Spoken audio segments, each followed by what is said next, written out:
Okay, so John, during the January 6th hearings, you compared Cassidy Hutchinson's testimony to the moment in 1973 when Alexander Butterfield revealed in a Senate hearing that Richard Nixon had been using a secret taping system. And you said, and I quote, "Cassidy met the Butterfield standard, but with instant gratification." Would you do me a favor and take a moment to discuss the similarities and differences between January 6th and Watergate? Well, obviously, the big difference is the length and breadth of the scandal. Watergate was a much bigger scandal, much more protracted.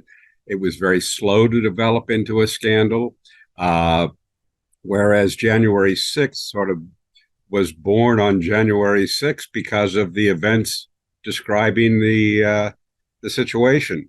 While Watergate was provoked by a bungled burglary, it really wasn't a scandal in the early months. It was a local Washington story. It was handled by the Metro section. The national press did not pick it up until almost 6 months later, 7 months later, when those who had been arrested at the Watergate were on trial. That's when the rest of the media sort of began to look at it. Long after the election, for example, I became friendly with George McGovern, who was the person who ran against Richard Nixon in 1972 after the arrests at the Watergate. And he told me, he said, "John," he said, "I couldn't get 3 journalists to sit still for 5 minutes to talk about Watergate during the entirety of the campaign." And he said, we tried to focus on what this meant, its implications. We were pretty convinced that it was bigger than it looked, and no one was interested. So that makes the point, one, that you don't have a scandal until the media is interested.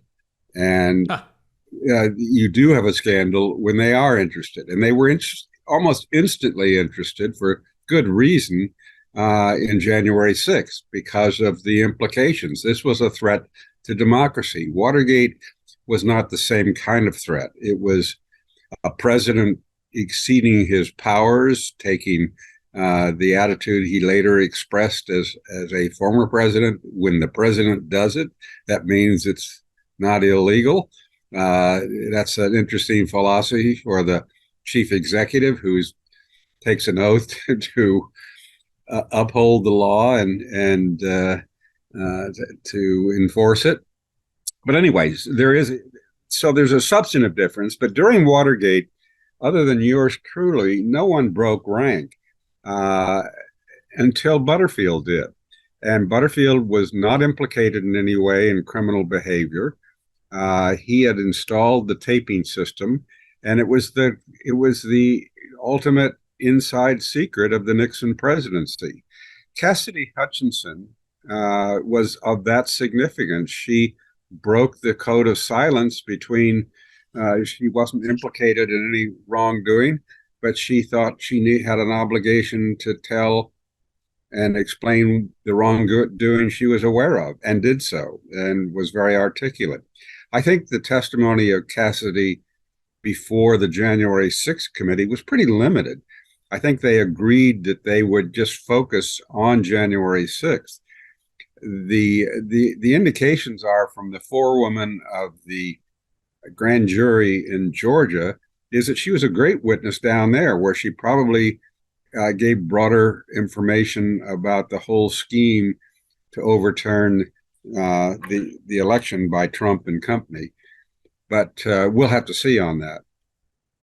Yeah, so like Butterfield, right? Like Alexander Butterfield, yes, Cassidy Hutchinson is really part of the process that raised the former president's legal jeopardy.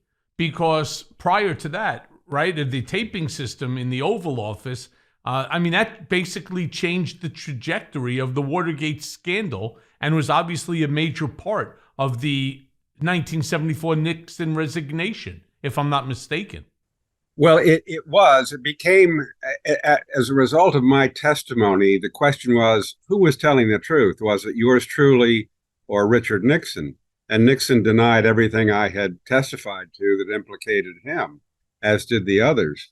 I wasn't aware of the taping system, but I suspected it. And so I testified in kind of a bootstrapping bit of testimony that I thought I had been recorded. It was the result of them asking whether or not I was way off the mark in saying I thought in one or more conversations I had been testified, that they asked Butterfield that question at the staff level initially, when he just sort of a routine, we're checking who knows what. And Alex's answer was, I wish you hadn't asked that question. Because he told his wife, he said, if they ask me, I'm going to testify truthfully, which he did.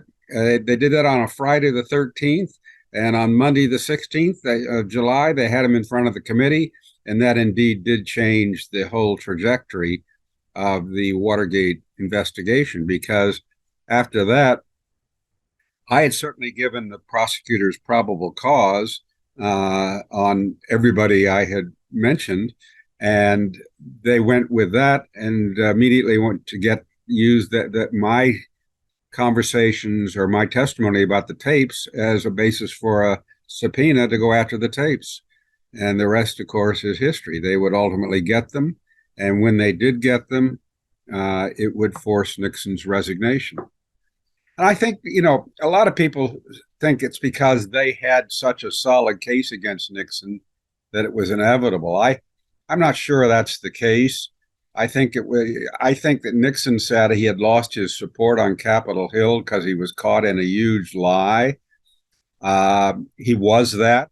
But more importantly, what happened is when the tapes came out, his staff realized they were in a whole heap of trouble. This is the second round of the cover-up. I had been involved in the first round of the cover-up. This is a whole new crew that could be indicted for obstruction of justice if they did anything to help him, prevent the investigation from going forward. And by that time, they knew he was guilty as sin. So his staff really deserted him. And I think he realized that. And the only way to handle it was to resign. He couldn't mount a defense.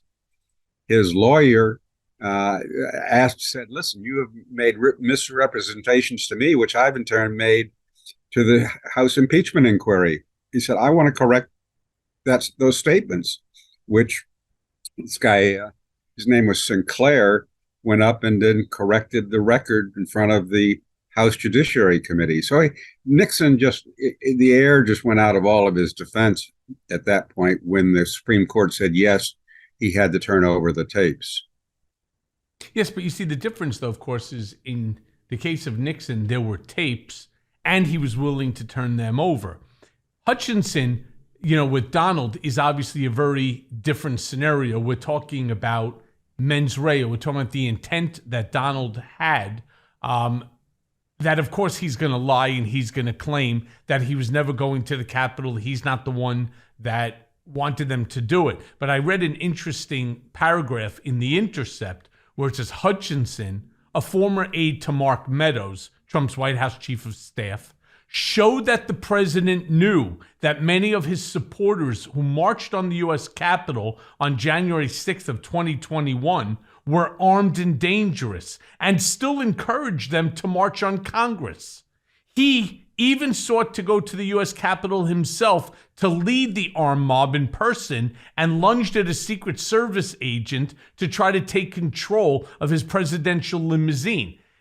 This is very damning. It's damning in the sense that it's damning if it was a miniseries or if it was a movie. You know what I mean? It still leaves open. It's not the same type of testimony that Alexander Butterfield was able to do, whereby stating, that he had installed and that he was aware of this taping system. It's obviously one is existence of the tapes, its existence of the taping machine. The other is a perspective. How do you think that ends up panning out? Well, I think that what Cassidy did is she showed she was a witness to his intent and his mentality during January 6th. It's, of course, he said, she said. He can deny all that. She can't get inside his mind. But she's opened the door for other witnesses who I'm sure the special prosecutor, Jack Smith, has now interviewed to learn much more about that intent. The January 6th committee merely opened the door. And that's all Butterfield really did. He didn't have the substance of what was on those conversations. He just really said, here's a way you can find out who's telling the truth. And given the number of tapes that actually existed of Nixon, where he is talking about Watergate and Watergate-related matters, when I later did a book on the subject, decades later, there were some 1,000 conversations where he's talking about Watergate. They're as brief as a minute or so to one that's 8 hours long, where he's listening to tapes of his conversations with me. It's just a bizarre. But anyway, when I actually cataloged all the conversations, there are roughly 1,000 conversations that were recorded that he is talking about Watergate. We have about a dozen before he resigned, and it took decades for those conversations to come out. Some of them the numbers increased by the time after he resigned. The government got about 70 conversations, but he spent his natural lifetime fighting the release of his conversations, and did so fairly effectively. It's not until after he dies that we get all of the conversations. So will Trump ever open up? No, of course not. It's not in any public man's best interest to tell these stories. But I think what Cassidy did is she opened the door and showed there was a reason for them to call other witnesses, because there was this behavior with the devices used to screen the crowd as to whether or not they were armed. There are obviously other people who are aware of all that process. Trump was doing it for cosmetic reasons. He wanted a good shot on the mall on January 6th. This was she's a door opener. She's like Butterfield. I find a parallel. They are ones who show prosecutors where they can get the evidence. Yeah, that's why, of course, Smith is now subpoenaing Jared and Ivanka. Who knows whether or not Donald will even allow them to testify and not call upon executive privilege. It's not his privilege to invoke. It is Joe Biden's privilege to invoke, and he's already waived it. So it's interesting. I hear the commentary in the media about will he let them testify or not. He may tell them, don't testify, invoke executive privilege, and that's not a privilege they have or can invoke. The question is, let's get to the Supreme Court, which has a very, very narrow area that they've never addressed, and that is, does a former president have any privilege after he leaves office? Harry Truman was the first president to ever invoke executive privilege after he left office, and he just said, I won't appear before a committee investigating tax fraud during his presidency. He said, I won't even honor the committee to come and testify about that. And that held up. And that was sort of the lure for a long time. It's never, Kavanaugh is the only justice who's really addressed this in some dicta of one of the recent executive privilege cases. And he said, along with Thomas, I believe, that said they believe this issue should be addressed. So, are there 5 votes there? I don't know, but that's something we may find out if Trump who's willing to litigate anything just to slow things down, indeed takes this to the mat and tries to enforce and block Jared and Ivanka from testifying. You know, my heart actually goes out to Cassidy because I understand the position better than anybody that she was put in. And as I was reading this article from The Intercept, this one paragraph really sort of hit true to home. And it says, Hutchinson reportedly found herself in an uncomfortable position where, at the urging of a Trump team-provided attorney, she had not been particularly forthcoming when first interviewed by committee staffers. She had been urged to focus on protecting Trump and giving as few details as possible. She had been both bribed and threatened to induce her cooperation with Team Trump. And, as a consequence, she realized that she had misled the committee in her testimony. Well, that's exactly what I ended up having to plead guilty to that 1001 violation to. The number of times that I allegedly spoke to Donald about the failed real estate project in Moscow, the Trump Tower Moscow project. And where did that all come from? Well, Trump team provided attorneys, as well as all of the various Trump team attorneys. I mean, I feel sorry for her because you get put into a position where you don't want to betray the guy who you're working for, but then when it ultimately, and they call it the mirror test, when you have to look at yourself in the mirror and see how the world and how history is going to judge you, well, you ultimately take a different turn. And look at the turn that I have now, ended up providing 8 different congressional committees, New York Attorney General, District Attorney cases, the case that now has Alan Weisselberg in Rikers Island. You know what? There's been some accountability, but not nearly enough. Agreed. It is a very difficult situation for a staffer to be forced to these situations by a superior. I think that, clearly Cassidy was uncomfortable, we know from her testimony, in the arrangement that had been made for her.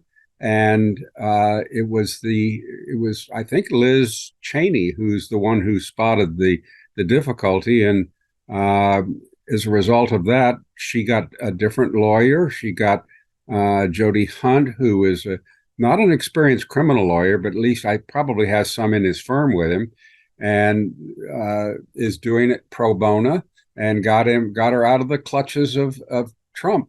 Now, Michael, we haven't heard the end of the efforts to sway Cassidy Hutchinson. I suspect that's front and center with Jack Smith and his investigation, because they're looking at the whole issue of Trump paying for counsel for witnesses.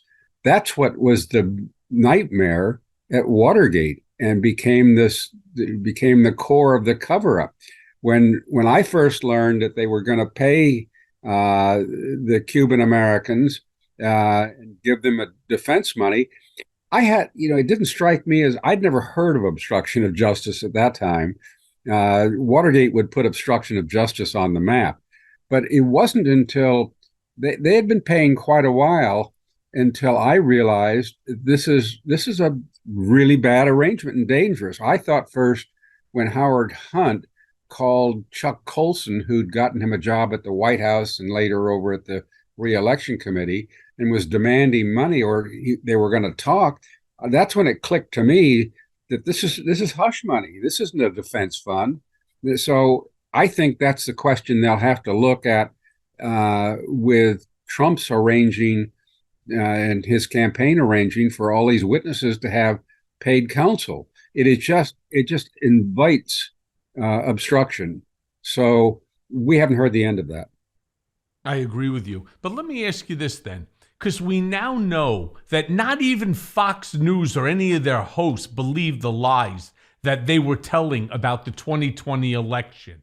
But the problem is that the public doesn't seem to get what's really going on here. My question to you, John, is how long did it take for people to believe the Watergate allegations? And what was the turning point when the facts of the case became common knowledge? It took a long time. It's kind of frightening how slow the public is to change their perception of a person, and some never will. Nixon would leave office. When he leaves office, he still got the support of roughly 23 to 25%. When Nixon left office, there were still 23 to 25% of the American people who thought he'd done nothing wrong. The rest of the public had slowly gotten educated. Even the House impeachment inquiry, Republicans were slow to turn. They were aware of all of the charges I had made. They were aware of all of the problems with that presidency, but they were very reluctant to take on their president. So it is a process that plays itself out. It's given the divided nature of our politics, it's just taking much longer right now. And maybe some people will never believe Trump has done anything wrong. Others will begrudgingly accept it and let the process work its way out. But it's one of the problems with democracy. We don't do a lot of critical thinking as citizens. And it's the prospect, the democracy doesn't work well without critical thinking, but we don't do it. And we don't even teach civics anymore. So it invites trouble when you have somebody who is corrupt to the core, like a Donald Trump. It is Donald Trump. But more importantly than that, we have some guests that are constantly on the show, and they do a lot of trolling of individuals at various different Trump rallies or at Trump events. And what boggles my mind is the fact that there's a whole slew of individuals that to this day will tell you that Donald Trump is the president. It's not Joe Biden. And when asked, except who's in the White House right now, they'll tell you that doesn't really matter. The guy who's pulling all the strings on everything is Donald Trump. And I scratch my head and I say to myself, what the fuck are they talking about? Where are they getting this knowledge from, John? You at least were fortunate enough in the day when this was all happening, Watergate and Nixon and so on. There were 15, maybe 20 legitimate newspapers. And that was it. That's where you got your information from. Now you get it from Instagram, from Facebook, from TikTok. You get it, which is Chinese owned. You get it from whatever station that you choose to listen to that is clearly swayed one way or the other. But it's really the instant 1, 2, 3 pushing of the information or the misinformation or the disinformation or the malinformation that makes this whole thing so difficult. And it makes it so much worse than what you had to experience going back into the early 70s. It was a slow process in the 70s. It is obviously a much slower process today. And you're right. You put your finger on the difference. We didn't have social media back in the early 70s. You didn't have Fox News. In fact, Nixon is one of the ones who is the originator of the concept of having a right-wing cable organization. He got Roger Ailes, who later would be the key to building up Fox, in the Oval Office with Chuck Colson, his hatchet man, and they plotted what would later become Fox News, realizing how if the conservatives had a force in the public domain, if you will, that would be to the benefit of Republicans and conservatives, and that's indeed what it did do. No one, I think, in fact, early days of Fox are very different than Fox is today, because you put your finger also on that affidavit that was in the Dominion defamation case. I mean, it's just horrific stuff their Discovery produced, showing they just outright lie on Fox News. I mean, there's just no question. Behind the scenes, they will say, oh, this, obviously there is no fraud in this election. How far can they push this? And then they'll turn around and get on the air and push it.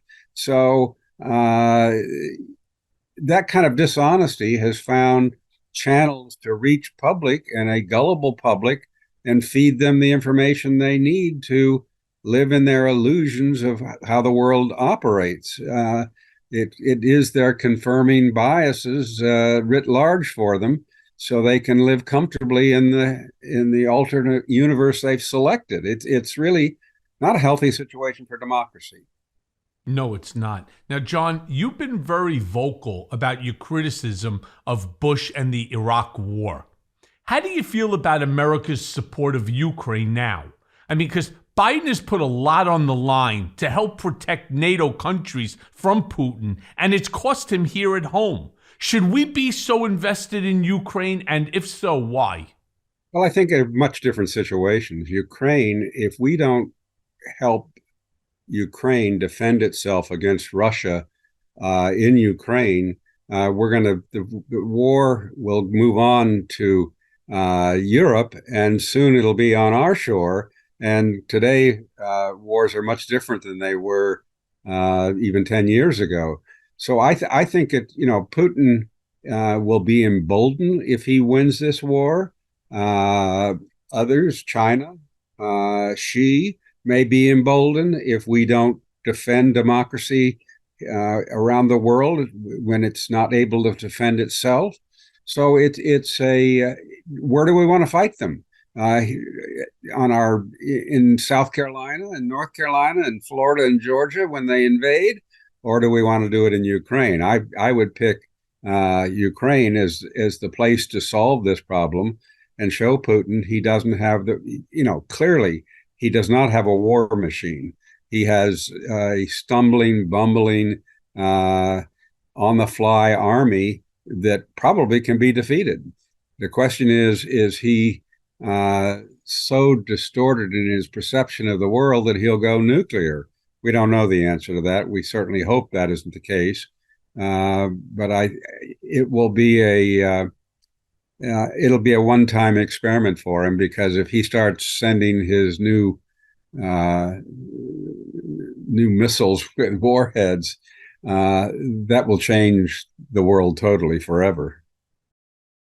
Yeah, look, I'm not so sure that the way people are describing Putin, that he's now has dementia. It's funny how every time that somebody does something that you don't like, they turn and they say, oh, that I've even heard them turn around and say that he has some sort of a sexually transmitted disease. And like, for example, with syphilis as a direct result, you end up with dementia, or that he has mercury poisoning, which gives you what's called the Mad Hatter's disease, where you go crazy. I mean, I hear all of this crazy shit, and I see it on, again, on these various different media sites that are going on. Putin is not crazy. Putin is over his skis. He did not think that Ukraine was going to be as formidable as they are. He did not think that the United States was going to, along with our NATO allies, supply Ukraine with enough weaponry in order to keep Russia at bay, which they have done.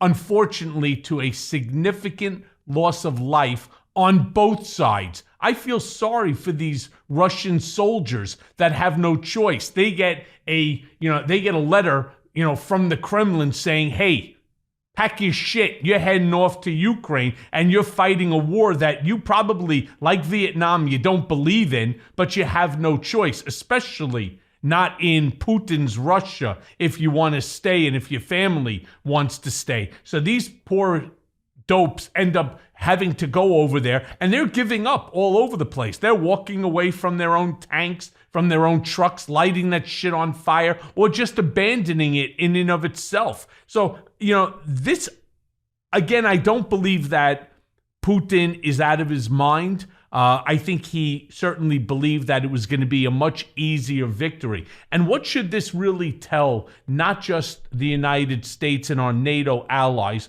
but the rest of the world? That we had a false perspective and a false impression of Russia and Russia's military capabilities. They truly don't have it. I mean, in all fairness, it's almost like the United States fighting Canada and Canada holding off the United States, right? Because Ukraine really had a very small army. They have no armaments If it wasn't for the United States and NATO allies providing them with the military equipment, this war would have been over much quicker. Michael, in sifting through some of the intelligence reports that I have looked at, one of the things I think that has become apparent, we did not understand. We knew there was corruption in the Russian military. What we didn't realize is how much rot it had caused and permeated the whole war machine that Putin thought he had.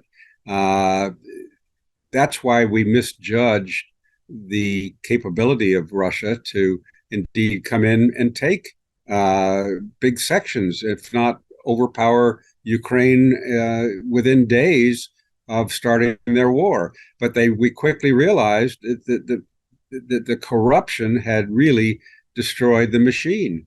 And so they were unable to do and progress as people had perceived them. While they had numbers, apparently they've lost about 500,000 men. And they've created a killing machine for young Russians. It's those who are bright and knowledgeable are leaving the country. The best and the brightest of Russia are getting out, both men and women. There's now conscription going on in the universities. So Putin is going to wipe out a whole generation of capable Russians. He is destroying the country. That will be his legacy. While he sees himself as the heir to Peter the Great, he's going to be Putin the Putz. It's really a shame, because had he not done this, and had our relationship with Russia not been as strained as it's unfortunately becoming and so on, they really could have created a much better economy for all Russians, not for just the handful of oligarchs that seem to be flying out of windows, committing suicide, and also, turning their vehicles over down embankments. That Russia could have been a real player in the world stage instead of being this pariah. Which brings me to my question. Measuring obviously the recent events in Ukraine, and which of course is now straining the relationship with Russia, as well as now China. How do you see this world order shaking out when all of this is said and done? Because this is not going to end tomorrow. I don't know the exit ramp. If I knew that, I would certainly write about it and share it. I don't think anybody knows what the exit ramp is at this point. They realize that Putin is got a lot of face in this now, and he wants to save that face. So it is going to be protracted. And I think if we do not get Ukraine armed and fully armed with the best equipment we can get to them and train them on quickly, that Russia is going to get more of a foothold in their neighbors' landmass. And what we need to be doing is countering and pushing them out of Ukraine and then out of Crimea, and doing it sooner rather than later. So I think this spring and summer are going to tell us very soon what's going to happen and how protracted Ukraine's going to become. And I don't think it's good for anybody that it be an extended war or a war of attrition. I don't think anybody can withstand another war of attrition. Yeah, I totally agree with you. Now, John, as White House Counsel, you were once in the same position as Pat Cipollone, and you've asked him publicly to come forward and to speak about the events in and around January 6th. But to my knowledge, he's remained completely silent. Why do you think he's been so reticent to come forward? I don't think he's remained completely silent. What he's tried to do is preserve his standing, such as it may be, with the Trump admirers, both those high and low, so that he's not seen as doing what I did, and that's turning on his president when you realize the president is doing very dangerous and totally improper things. So he wants it both ways, and so far he's getting it. By that I mean he is forcing the issue of whether he has a privilege or not, both executive privilege and attorney-client privilege.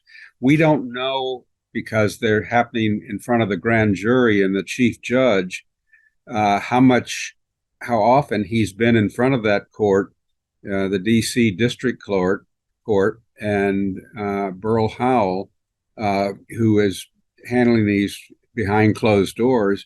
But he's obviously been forced to testify, as has his deputies. And he did not testify in full before the January 6th committee because the committee just didn't want to take the time to try to undo the privilege.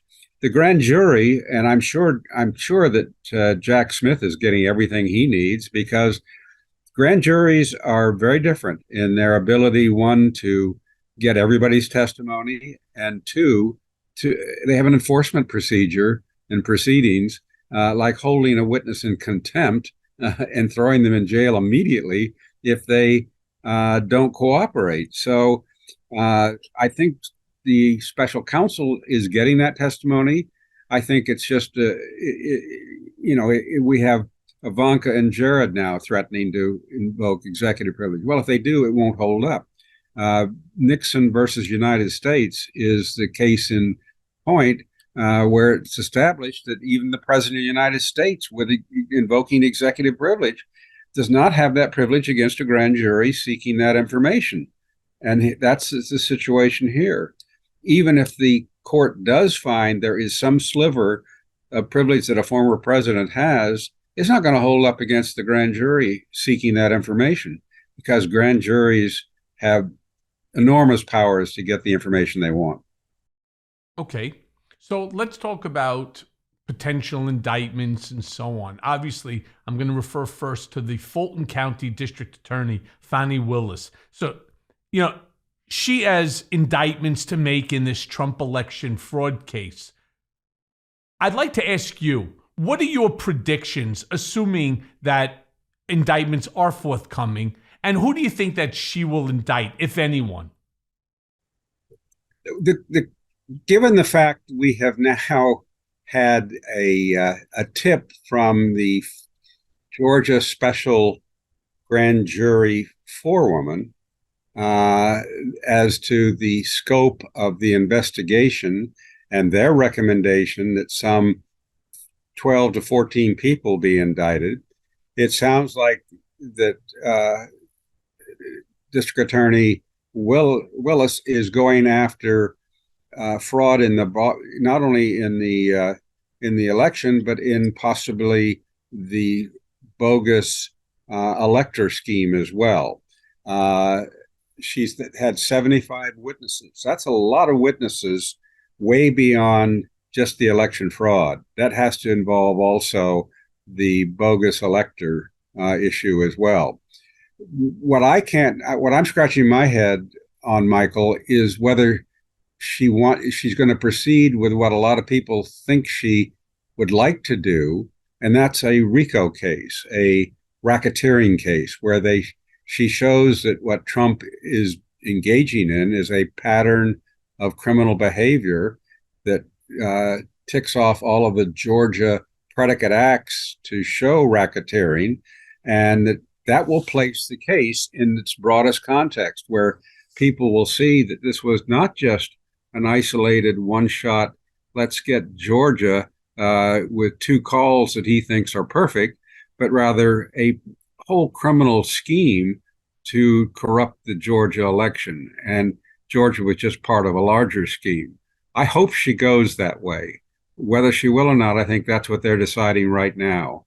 But I'd say it's 50-50 a RICO case. And if not a RICO case, it's certainly going to be a general conspiracy to commit fraud, to disrupt the Georgia elections, and probably the elector fraud case. So then, assuming that indictments are made and that Trump is on that list, how can we give a former president of the United States a fair trial? I mean, was that something that lawmakers considered when they figured out that Nixon was involved in criminal acts? Because, again, one of the things that Judge Jed Rakoff, and I quote him often, and I wish that he would have been the judge in my case because the outcome would have been very, very different. What you end up having is, the prosecutors are more concerned about conviction than they are about prosecuting based upon the criminal act. And that's always a problem. So are they figuring this? Was this considered when Nixon was involved? And how do we end up with a fair trial against a former U.S. president that obviously has a base significant enough that one of these people could end up on the jury? There's a short period in Watergate in which this issue is right at the front. And that is after Nixon resigns because of the tapes and his really loss of support on not of his own staff as well as on Capitol Hill, and the decision by the Special Prosecution Force as to whether or not Nixon should be prosecuted. I have in my files a draft of the indictment they had drawn up, and they had a very solid obstruction of justice case against him. They just with what they had they gotten more tapes, more that I looked at decades later, they would have realized he not only is involved in a conspiracy to obstruct justice, he's the leader of a conspiracy to suborn perjury on a broad scale.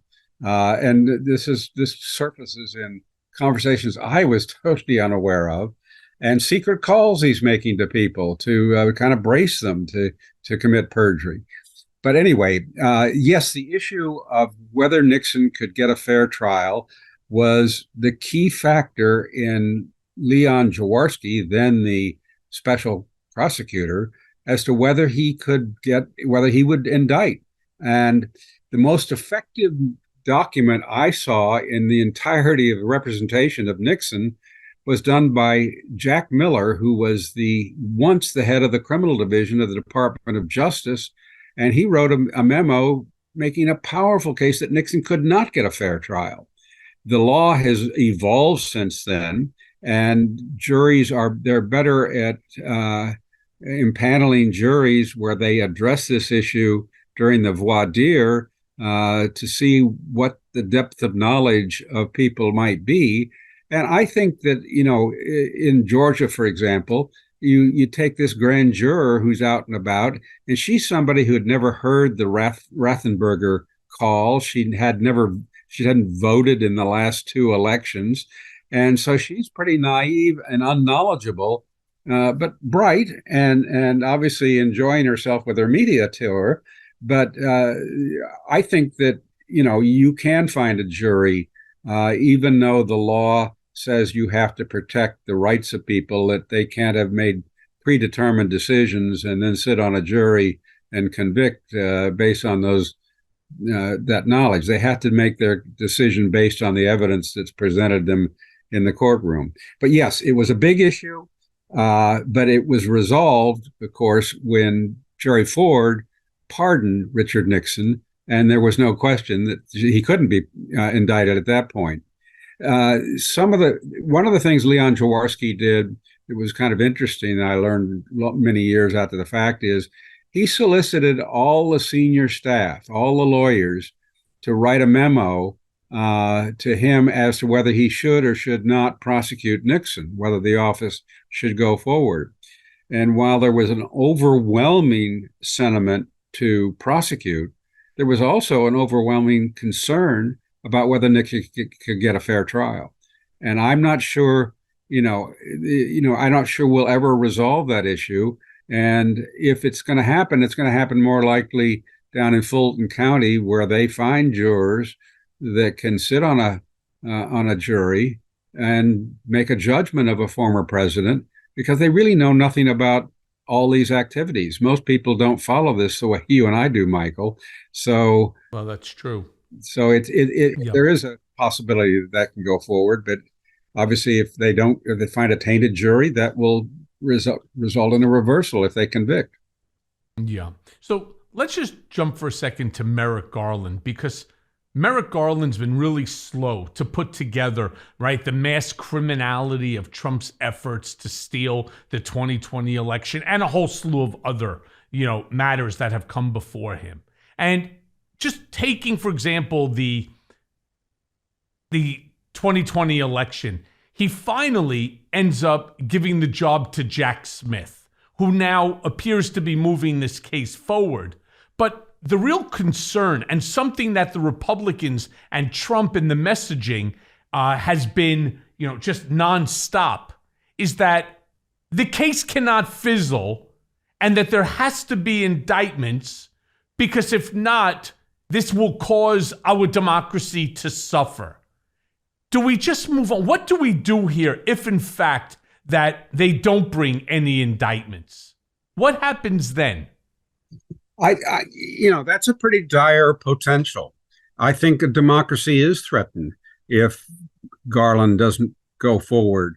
And I think that might be one of the reasons he selected somebody like Jack Smith, who has in the past waited where others were reluctant to go. He was in charge of the public integrity section when, after sitting members of Congress and prosecuted them, lost a couple of those cases on technical grounds, but he didn't shy away from bringing the cases. I think that Merrick Garland has a special prosecutor that when he sees conspicuous wrongdoing and can build a case where the evidence is beyond a reasonable doubt, he's going to pull the trigger and go. I fully expect Trump to be indicted in Georgia, and I fully expect him to be indicted in the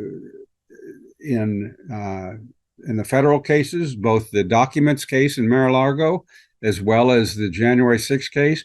The case I'm most reluctant to see going forward is your case in New York. I have read a good bit about that case, and I think that Bragg, while he may have been pushed too fast, too hard, too early when he first got in, has now got a problem. And I'm not sure you'll ever find yourself in court testifying about that, Michael. Yeah, so I would love to be able to tell you more about it. I will only say to you, and I will say, of course, to my listeners out there, I still believe that the District Attorney of New York's case is the case that is keeping Donald up at night the most. I think it is the easiest of all of the cases to prove, and I think it's the one case out of all of these cases that is predicated on documentary evidence that, regardless whether Donald will, like with the Fulton County case, just get up and lie and say that he never intended it, so there's no mens rea. The same with the January 6th committee. I never intended for these people to go there. Regardless of how many other people, you could have 900 other people come up and say that Donald knew exactly what he was doing. Well, that's their opinion, and he'll throw all 900 of them under the bus. This case with the district attorney's office is predicated on facts, documents, text messages, emails, corroborating testimony. I think it's the easiest one. I also think that it will be the first one to go out there and to indict Donald. And I think it's going to be a shocker to you. Can he get Weisselberg? Oh, I don't think you even need Weisselberg. That's the beauty of the whole case. There's so much documentation that's there that this new district attorney, look, I, like so many other people, were very angry and were very critical of Alvin Bragg. And I agree with you that maybe he was being pushed too hard, too fast, getting into the office, that maybe Cy Vance should have done the job and he should have, put forth an indictment the same way that they ended up doing it with the Weisselberg case.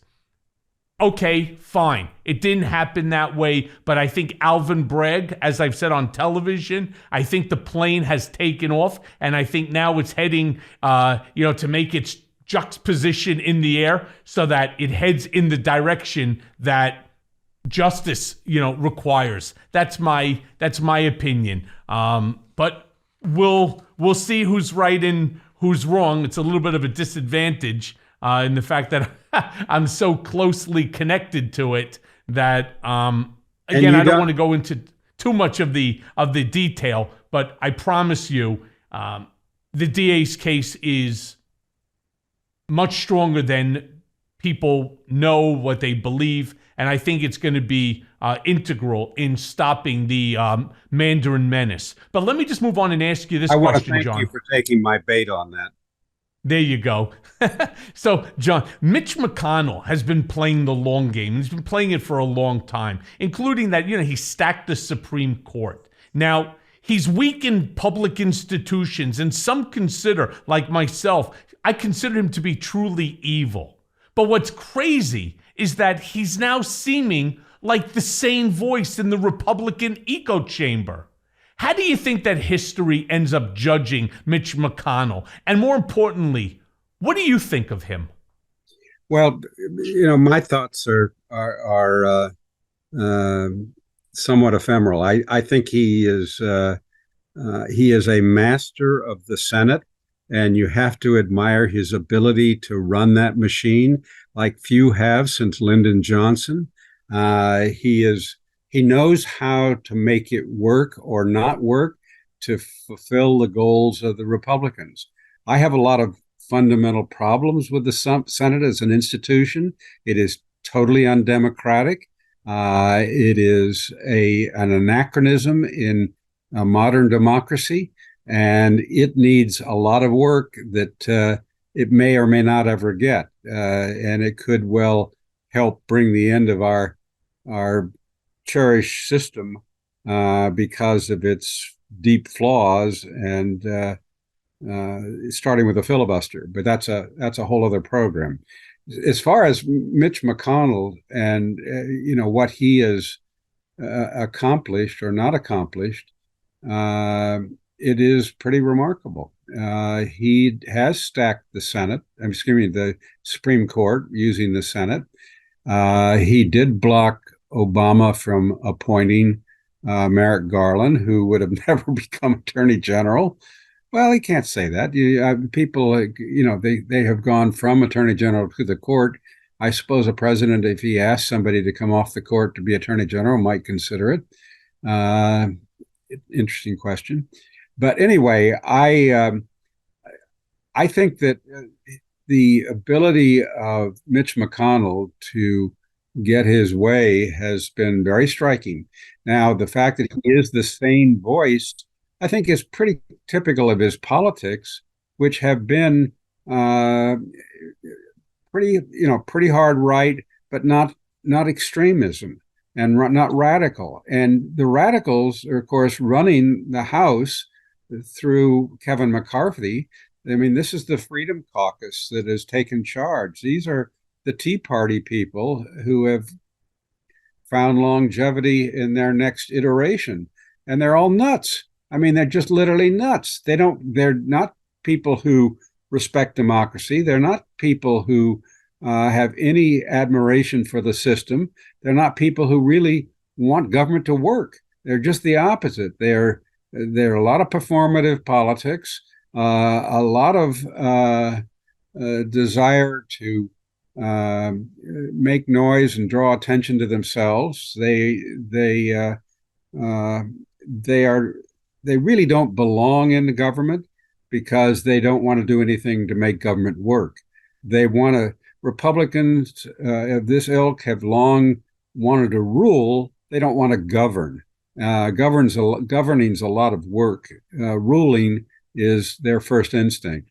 So I think that Mitch is not in that club, and that makes him sound like a middle of the road, sound, wise old man. That's one way, certainly, to look at it. I mean, he's been, for lack of a better term, he's been quite successful. It's just hard for me to imagine that he's the sane voice. Now, on the same theory, I'm a supporter of President Biden, and I think under all of the circumstances, he's doing a pretty decent job. He's certainly doing the best that he or anybody could do under the circumstances. How would you rate the president's performance thus far? And do you think that he should run in 2024? Now, assuming that you say no, he should not, who would be the alternative? I think Biden's been a great president. I know how difficult it is to make the government operate from that seat on Pennsylvania Avenue. I have studied the presidency before I worked there. I've worked there. I've been on the inside, and I have followed it closely since I left. It is the toughest job in Washington. He has done a remarkable job under the worst of circumstances. His legislative accomplishments, his first 2 years, are stunning. People just don't, they're terrible for some reason at pounding their own drum and letting the world know what they have done. The Infrastructure Act is the most important domestic legislation since that of the Eisenhower administration. So he's just quietly working his will. He understands how the Senate works and knows how to play it, and he can have private. When you've known somebody as he knows Mitch McConnell for decades, he can pick up the phone and have a conversation, Michael, unlike you and I can even have. We have not known each other that long. We have not, these guys have helped each other for mutual benefit for a long time. We don't even know the chits they have from each other, but you can be sure they're there. And Joe has effectively used his skills to accomplish an awful lot. Now, I think his handling of Ukraine has been cautious. His foreign policy that he was stuck with in getting out of Afghanistan was less than beautifully executed, but done because he really had no choice at that point. But I think he's going to go down as a great president. With my only issue, and that I hear everybody raise, is his health and his age. Well, his age, yeah. I'm 4 years older than him, and I know how active I am. I know how I feel. I have no problems physically or mentally, and I don't see that as being a handicap for him. If he feels up to it, by God, he should go and take on another 4 years.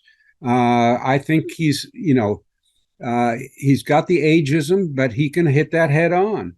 It is no question that people worry about old people running important institutions, and there's none more important than the presidency. But I think if he feels up to it, he's smart enough to not take it on unless he knows he can do it. Sure, he knows he can do it. You know what's amazing? You're right. You're right, John. Because I read this article that said that it's like the 23 accomplishments of Joe Biden in the 24 months that he's been. It's almost like one accomplishment a month. I mean, I can't even think of one accomplishment for Trump other than taking apart things like the FDA and other things. But people forget, what about lowering the healthcare and the drug costs under the Inflation Reduction Act? I mean, how huge is that, for people? Climate change, something that he keeps talking about over and over, saving families money on energy and so on. Then they talk about, the most consequential federal gun safety bill in decades, that was bipartisan, which is fantastic because it goes to your point that he has the ability to work across the aisle, right? Then the largest ever national investment in mental health. I think he's doing like $10 billion or something like that. Then the cancellation of the federal student loans for tens of millions of Americans and so on. And you're talking about, as you said, the infrastructure bill, the investment in American industry and manufacturing. Nothing made me happier than when they were talking about that infrastructure bill, when Joe Biden turned around and said, "Made in America for American infrastructure. I mean, what a great thing that is. That will end up putting everybody back to work with who, even though we're, at 2% unemployment, everybody can have a high-paying job. So good for that. But, John, as the hour, as I always say on this show, the hour goes by very, very quickly. And I have one last personal question for you. I know that you wrote a book on Warren G. Harding, who many considered the worst president until Donald Trump came along. But you also wrote scathingly about George W. Bush, comparing Harding, Bush, and Trump to one another. What are their similarities? And then, of course, the million-dollar ending question, who's the worst president in U.S. history? Well, let me start with your last question. Who's the worst president? Without hesitation, it's Donald Trump. He's the most incompetent man to ever sit in the Oval Office. Had no knowledge of the presidency, had no knowledge of government. He's a man who could not only not pass a civil service exam, he couldn't pass the very exam that new citizens are given. He has no knowledge or understanding of the way government works, doesn't have any curiosity, and it was all about Donald. It was a branding undertaking that got out of hand, and they didn't know what to do next and never have. And now it's his ego that he lost. Enough people saw through the facade of his presidency to realize there was no presidency. So Trump is the worst. I have written harshly about Bush and Cheney. I always connect them because I think Cheney led Bush by the ear to do a lot of the things he might not have otherwise have done based on his own familiarity or lack thereof with the presidency, based on his father's presidency. But Cheney really wanted to take on and build the power of the imperial presidency.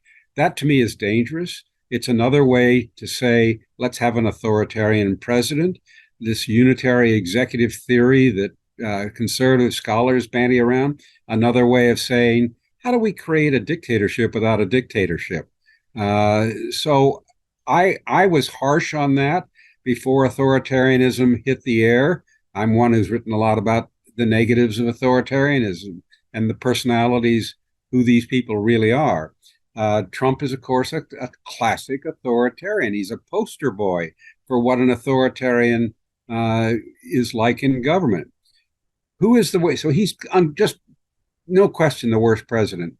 As far as Warren Harding, I grew up in Harding's hometown, and I used to deliver papers along Main Street. We were off Main Street, so I used to pedal by his house with great regularity long after he had gone. I didn't know much about Harding as a kid, but the first book I read on the presidency was given me by his successor as the editor of the Marion Star, who lived next door to us. And it was a book on the Harding presidency, which I read with great interest. And so he became my first president. I began following and realized he may be the most maligned president we've ever had. And what happened is progressives, he was so popular when he died in office, untouched by scandal, incidentally, although he would have hung on him Teapot Dome as being his scandal when he knew nothing about it and really had no involvement in any corruption. Did he have a mistress? He had a couple. That wasn't an unusual thing for men in any era. So it's not clear how active his extramarital affairs were when he was president. It looks like they were nominal, if any. It was beforehand, before he became president, that he had an affair, one of which would produce, and only recently was established through genetic testing, that it was indeed his child. So he has a great grandson now that lives up here I think in Oregon, out here in the West. But if that is the man's worst sin, he is certainly in a big club. Well, he's certainly better than Donald J. Trump, who, I will agree with you, is so fucking stupid he couldn't pass a urine test. But with that, John, let me say thank you as always. It's very good to see you, my friend. It's your insight, your historical perspective is second to none. And I thank you for once again joining me on Mea Culpa. Thank you, Michael. Stay well. Great seeing you. The same.